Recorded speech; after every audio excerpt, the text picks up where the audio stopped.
So what I want to look at is collecting main pattern book, Vogue and Mode. And that's my forte at the moment. Bit of background on Shelley. Most of us might know, sorry for those that do, but some people may not. So Shelley was in Longton as part of Stoke, Stoke-on-Trent. It's known in the UK as the Potteries, or the Borough of Six Towns. And as I mentioned there, Fenton, Longton, Hanley, Stoke, Tunstall and Burslem. And Shelley itself lay between Fenton and Longton in Staffordshire. Home of companies such as Dalton, Dudson, Spode, Wedgwood, Minton, Baker and Company. And at the moment, still things like Wedgwood, Moorcroft and Portmeirion and some others are still active there, because quite a few have moved to China. Of course, with that industry came a large number of notable ceramic artists, including Clarice Cliff, Susie Cooper, Charlotte Reed, Frederick Herkenried, the Slaters, both Eric and Walter. And of course, Shelley used illustrators like Ned Lucy Atwell.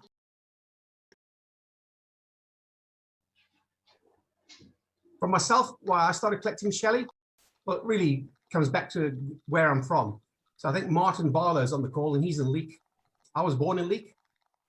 Moved to Stoke when I was probably 1, I think, or 1 or 2. And when we moved to Africa, we'd go back occasionally for visits. And my grandmother lived in Hanley, so I'd go and visit her on holidays, or even when we were in South Africa, in Zambia, we went to boarding school in Scotland, my brother and I. In midterms, we'd go down to Hanley. So I've visited quite a few of the factories. I always loved antique shops. And shortly before leaving South Africa, we decided we'd buy some china at the time, because you couldn't really take money out of South Africa back in the late 90s. So we left in 2001, but we started buying in about 99, knowing we were leaving. And basically, I've never really got rid of much stuff. And by the time I'd got quite a few things, I'd noticed I'd gravitated towards Shelley even before we'd left South Africa. Bit of background for Shelley in terms of a factory.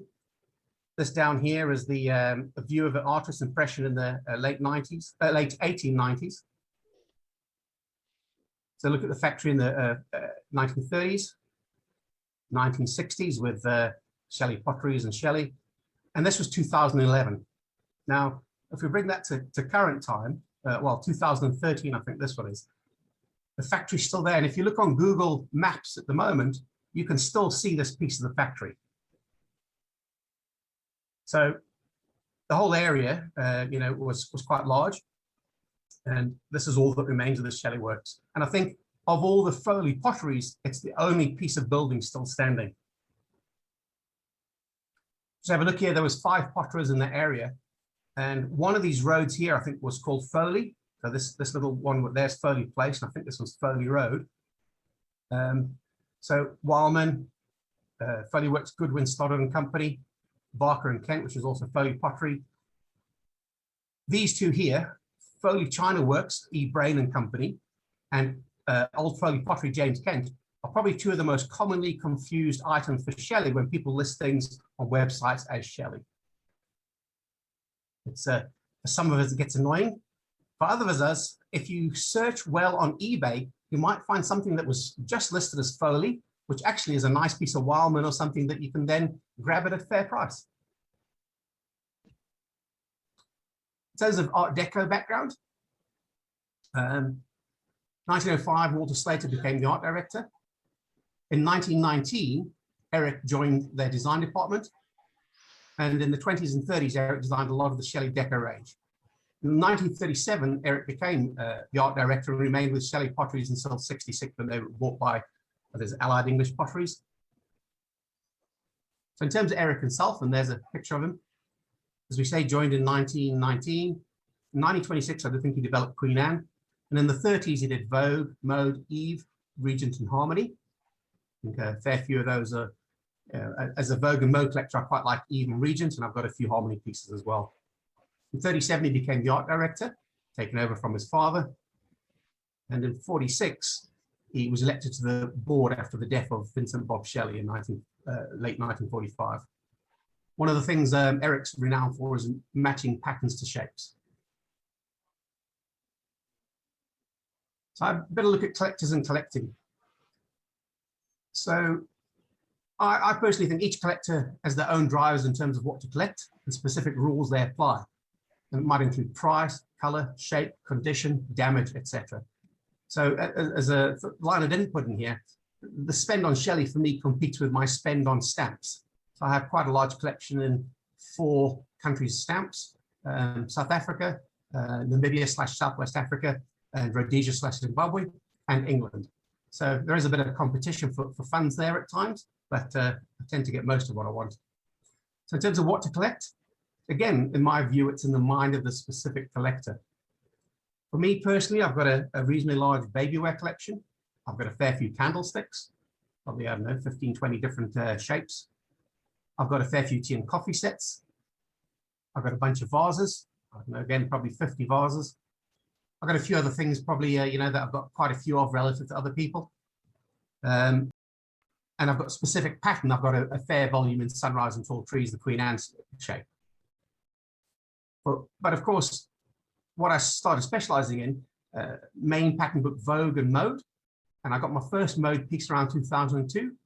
I was in Australia at the time. I'd moved from, I think South Africa, as I said, in 2001. And I concentrated from about 2012 onwards. So every couple of years in the 2002 to about 2012, I bought a piece here and a piece there that was at the right price or cheap or something I haven't seen.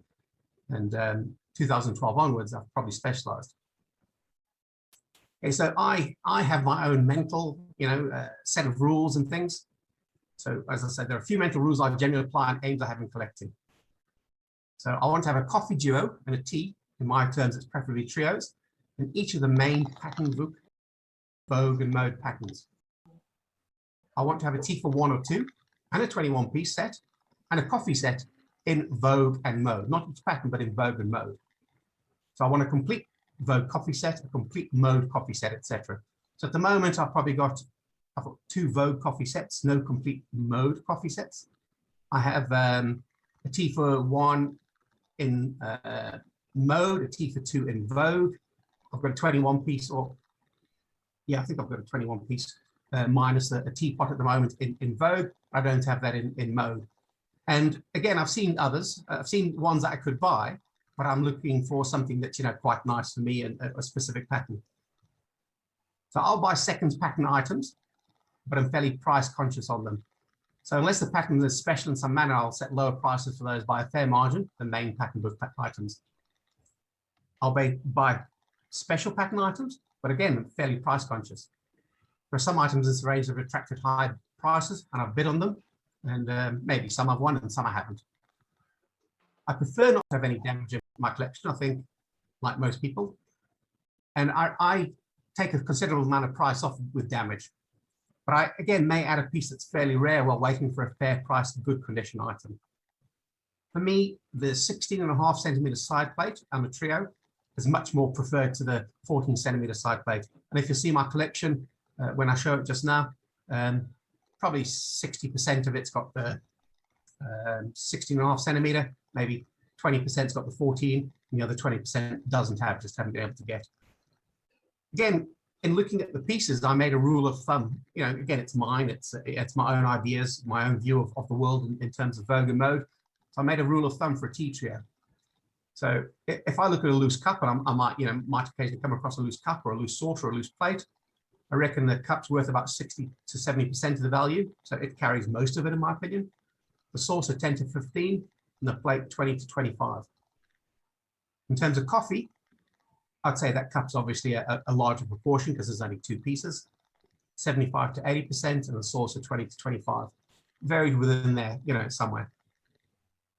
Of course, I always believe, and I do the same, a person missing an item, if you've got 2 bits of a trio, or if you've got a plate and a cup and you're missing just the saucer, you'll add a premium due to the desire to complete that set. So, you know, bidding online might get a bit hairy for something that's more than you'd normally expect because somebody's desperate to complete a set. So this, I'm just going to do this page quite quickly. It's really the various items. There's a Vogue and a Mode cup. They vary a bit.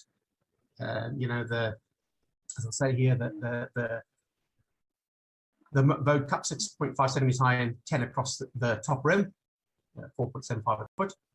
The Mode 7 high and 8 across the rim.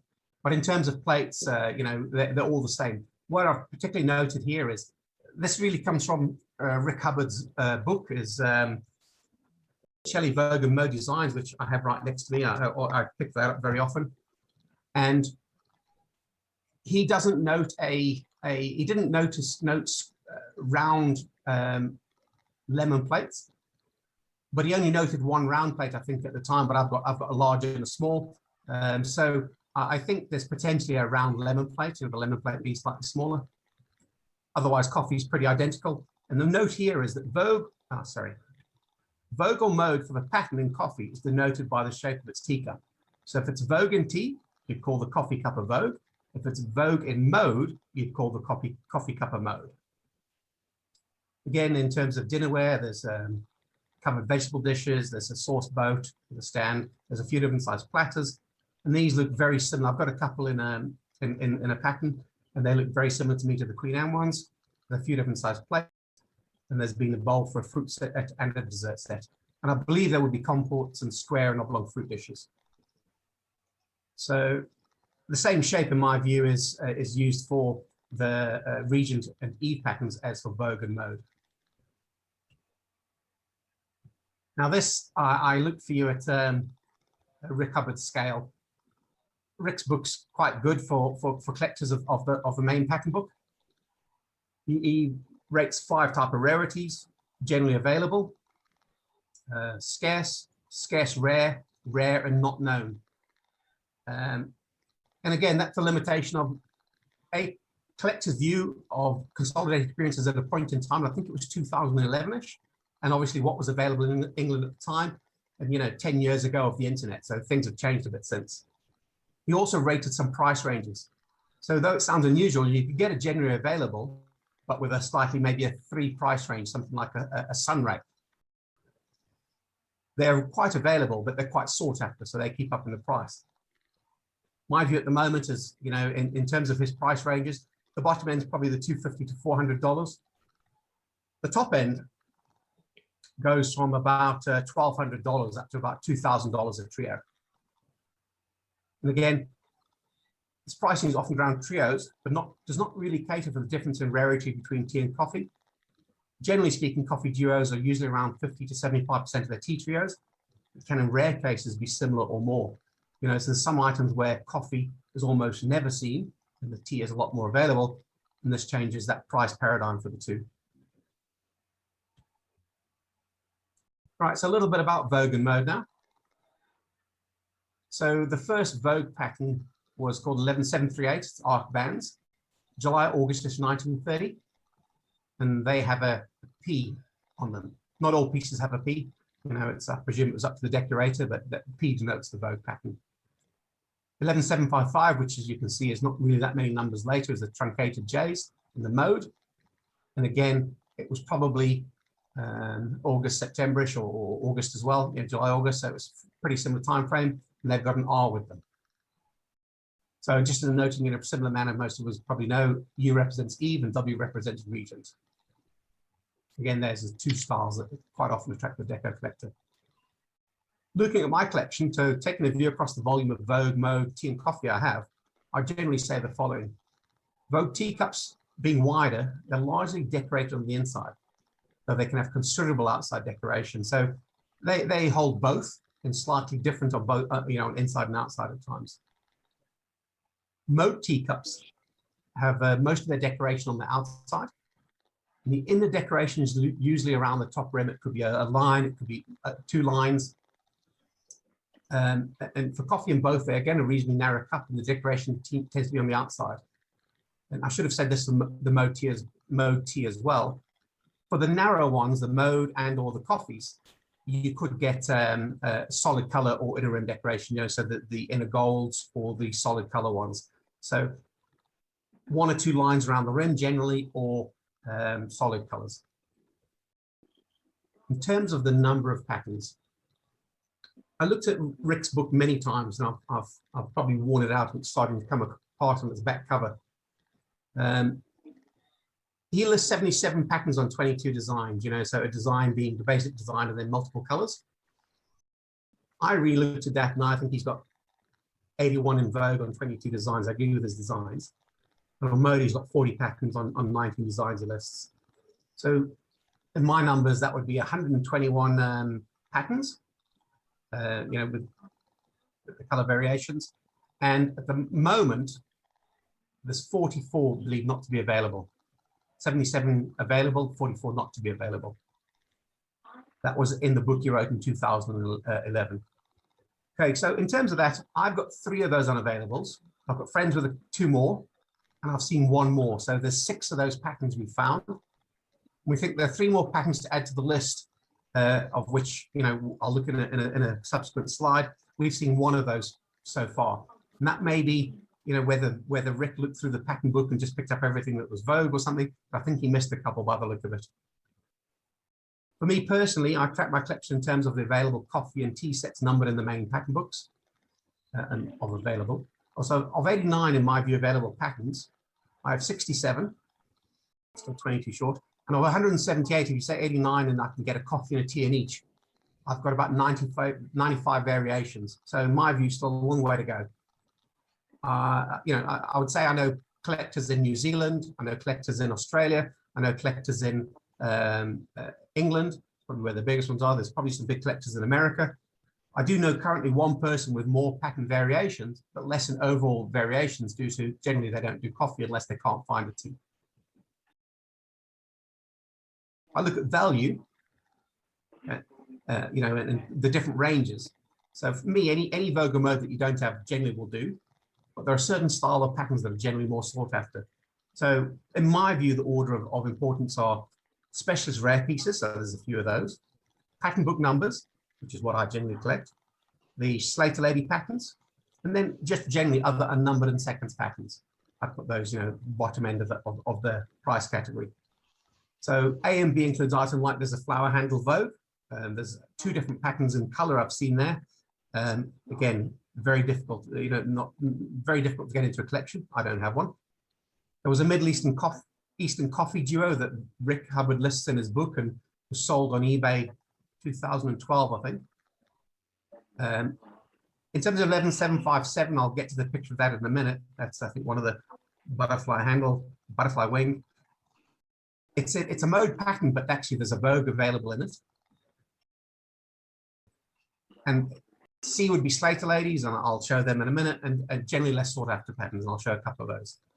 So in terms of the last pattern number in the pattern books, that's 12136, bands and lines in coral and silver. That's a not known pattern, and February 1933, give or take. Okay, so I have this brown bands and shades that's listed as a not known in tea. And there are 2 coffees that we know of. A friend of mine and a couple of friends of mine have those.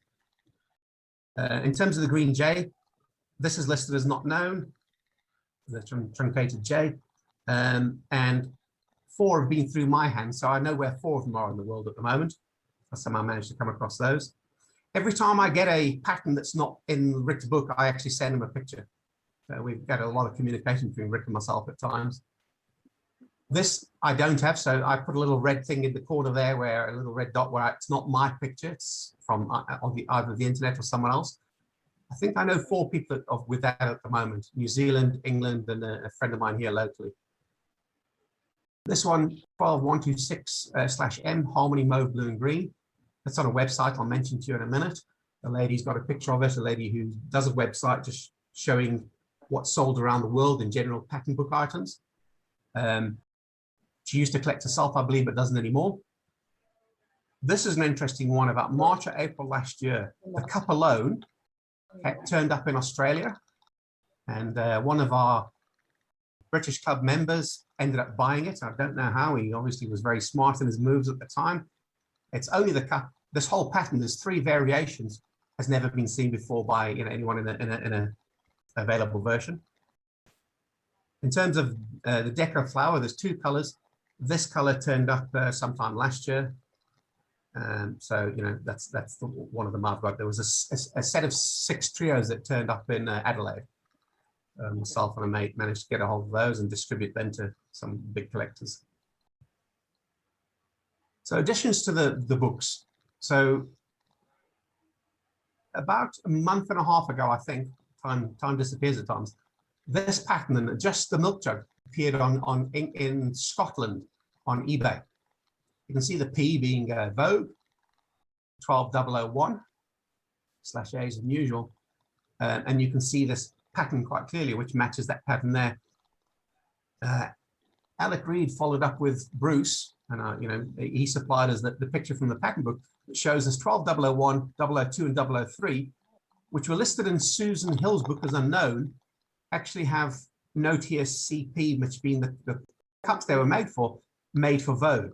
So we think these three patterns also occur on Vogue, not listed as part of the main pattern book in Rick's book, but based on this one we've seen, it looks like they actually do exist.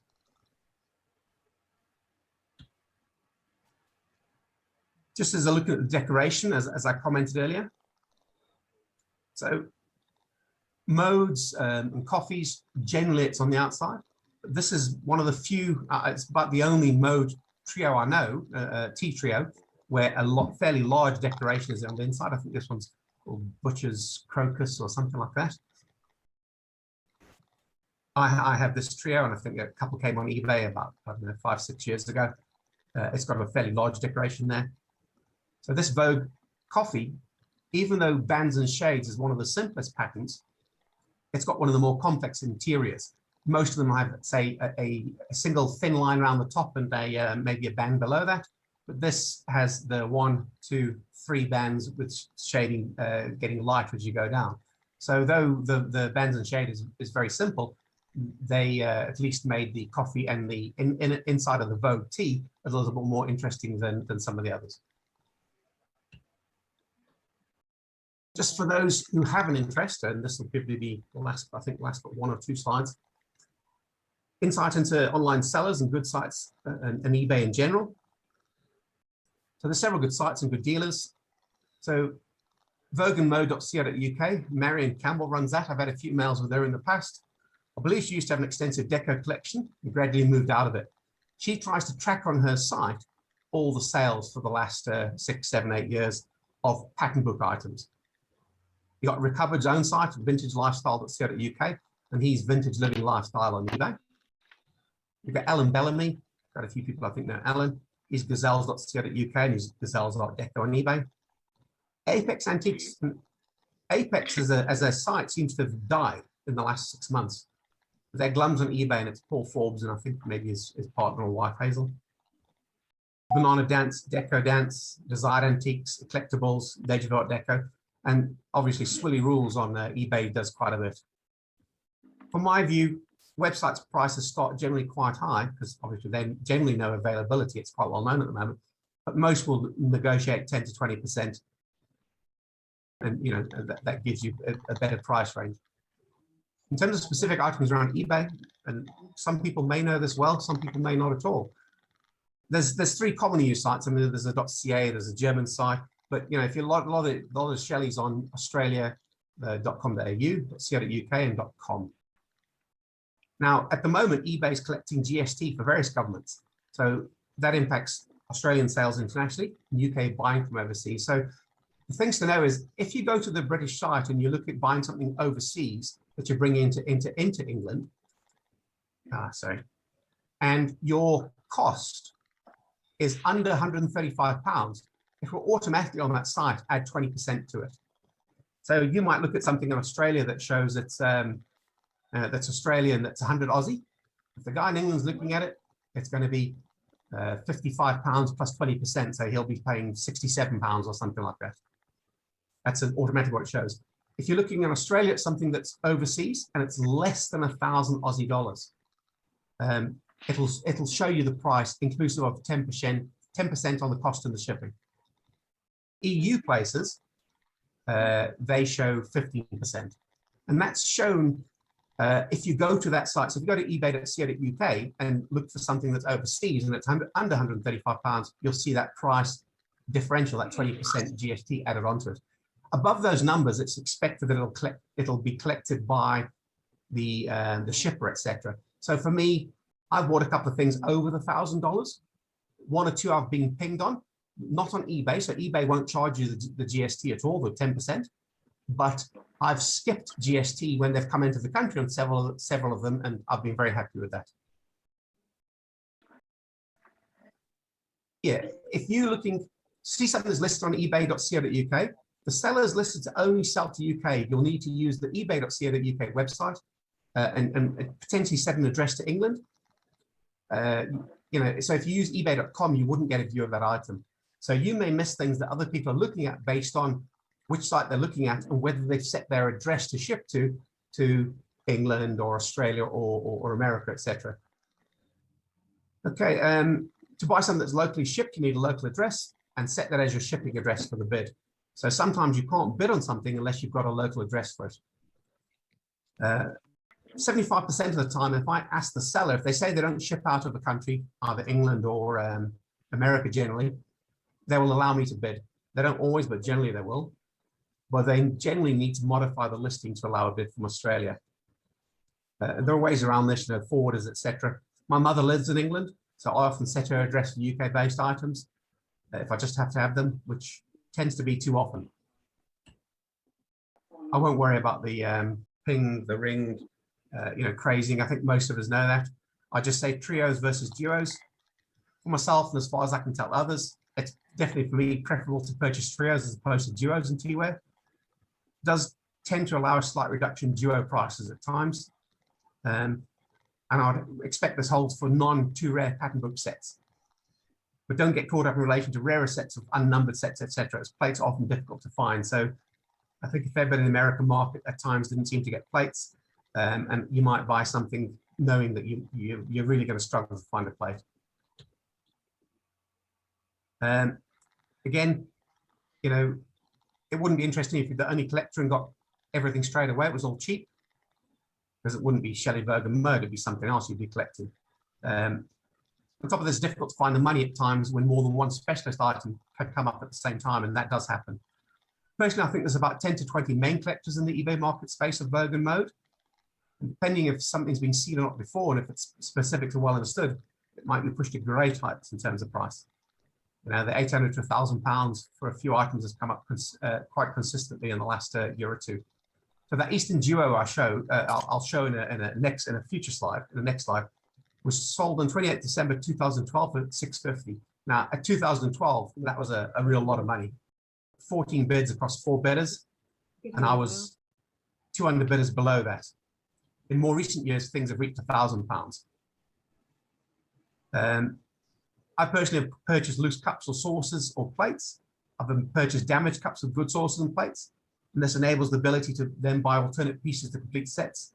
And one can even on-sell the newly put together damaged set for minimal at times. And the least I've taken is probably 2 to 3 weeks to find, you know, a cup and saucer and match it to a plate. But I know people who've taken 20 years and struggled to match them. So it's quite often a waiting game. All right, so here, as I said, is this one's in Vogue, is very rare. It's known as a mode pattern.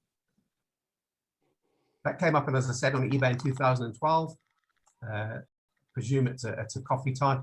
It's an Eastern type picture. That's £650. Vogue fruit handle. There's 2 different color ranges I'm aware of, but I've only seen them in one of 2 different people's collection, a single one each. Those with the pattern books is where I'd be concentrating myself.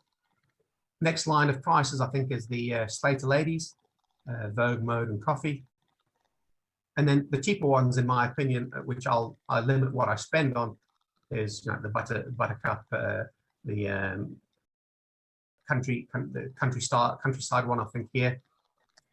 This is quite a simple tall tree type one. So these 2 seconds patterns, they may be worth lots to some people because they are quite interesting patterns. I know where I think one of these is, and it's definitely an interesting enough looking item.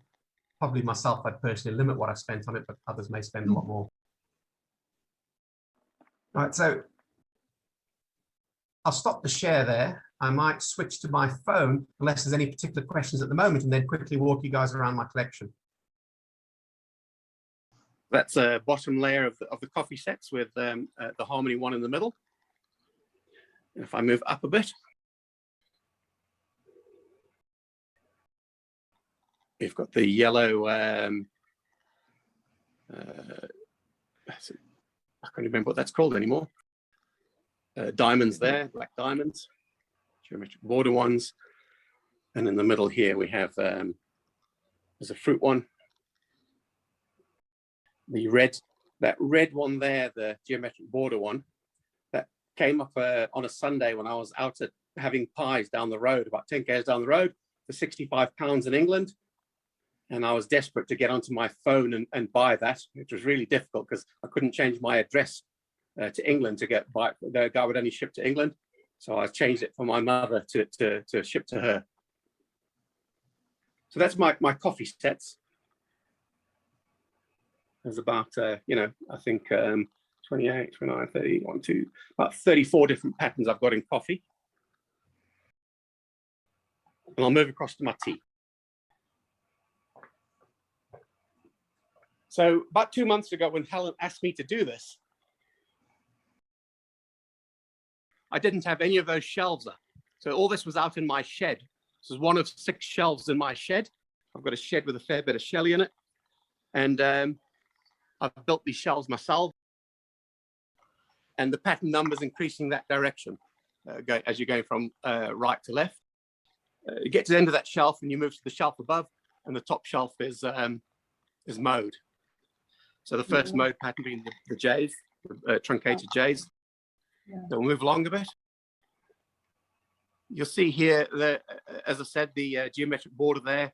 The outside of the cups, the handles have just really the patterning on and the foot, but the inside has the nice border around it and the color in the foot that matches the main color. Butterfly wings, butterfly handles. You'll see here, though, it's not a match. The red fruit one's fine, but behind the green fruit is actually a green Martian plate. It just looks like it matches it. I cheated, but right now I don't have a green Martian cup, so they went together okay. Move into the chevrons and the horn of plenties. My favorite horn of plenty is probably that one there. It's the simplest colors, the cheapest one of the 3, but I love the blue swirl on the inside and all the different colors there. The other 2, the white one and the green one, their patterning of the flowers is a lot simpler and a lot lighter in color. In terms of the top there, the blue triangle, the green blocks, the yellow drop block, and the red blocks, they're the 4 simplest mode patterns that probably attract the bottom end of the price scale. I really love the interior of this orange harmony wear one. This one's not a so from here onwards in that row, they are not pattern book items, they're seconds. So we've got a few tulip in the corner there, a few of the bluebells. Of course, the difficult to get red Martian. I got very lucky with those down in Adelaide about late last year, maybe August, September. A Martian and another trio went in England, and somebody paid on auction about £1,200 for the Martian plus another trio before commission. So I think they would have paid quite a bit. These are all here seconds patterns. Of interest is the red J in the corner there, because though it looks like the standard red J, you may see that the handle is actually filled in, which is not the standard red J. So that's why it's part of the seconds patterns here. So it was quite unusual to keep. And right there, I have a gray sunray.